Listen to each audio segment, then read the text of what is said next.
ഇന്ന് മാർക്കറ്റിൽ നിന്ന് നമുക്ക് നല്ലൊരു കാർ എടുക്കണമെങ്കിൽ കുറഞ്ഞത് 4 ലക്ഷം 5 ലക്ഷം രൂപ കൊടുക്കണം. അതിൽ റോഡ് ടാക്സും ഇൻഷുറൻസ് അത് ഇത് അങ്ങനെ കുറെ കാര്യങ്ങൾ വരുമ്പോഴേക്കും 6 ലക്ഷം അല്ലെങ്കിൽ 6.5 ലക്ഷം ആകും. ഇതിന്റെ മറുവശമാണ് സെക്കൻഡ് ഹാൻഡ് വണ്ടികൾ. അവിടെ നമുക്കിപ്പോൾ 2 ലക്ഷത്തിനകത്തോ അല്ലെങ്കിൽ 1 ലക്ഷം രൂപയ്ക്കോ അല്ലെങ്കിൽ 3 ലക്ഷത്തിനകത്തൊക്കെ നമുക്ക് ചില സമയത്ത് കൂടിയ കാറുകളുടെ സെക്കൻഡ് ഹാൻഡ് കിട്ടും. പക്ഷെ ഇവിടെ കിട്ടുന്ന പണി എന്തെന്ന് വെച്ചാൽ നോക്കിയും കണ്ടും എടുത്തില്ലെങ്കിൽ നമ്മുടെ കയ്യിൽ ഇരിക്കുന്ന പൈസ പോകും. പക്ഷേ ഇതേ മാർക്കറ്റ് പ്ലേസിൽ തന്നെ നമുക്ക് ഫ്രഷ് ആയിട്ട് എടുക്കാൻ പറ്റുന്ന ഒരു വണ്ടിയാണ് ടാറ്റയുടെ നാനോ. എന്നാൽ ഇതേ സമയം തന്നെ ആളുകൾക്ക് ഈ വണ്ടിയോട് വലിയ താല്പര്യവും ഇല്ല.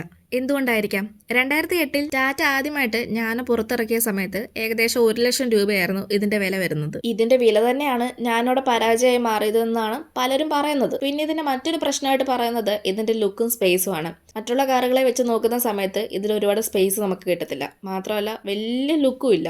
എന്നാലും അത് ഇഷ്ടപ്പെടുന്ന കുറച്ചു പേരെങ്കിലും കാണും. ടാറ്റയുടെ വണ്ടികൾ പൊതുവെ സുരക്ഷയുള്ള വണ്ടികളാണെന്നാണ് പറയുന്നത്.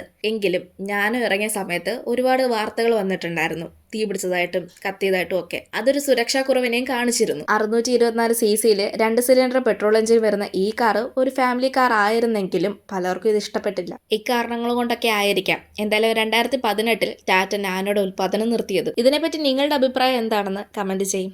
പിന്നെ ഇതുപോലുള്ള കൂടുതൽ വീഡിയോസ് കാണാനായി ചാനൽ സബ്സ്ക്രൈബ് ചെയ്യാനും ഇൻസ്റ്റാഗ്രാമിൽ ഫോളോ ചെയ്യാനും മറക്കല്ല്.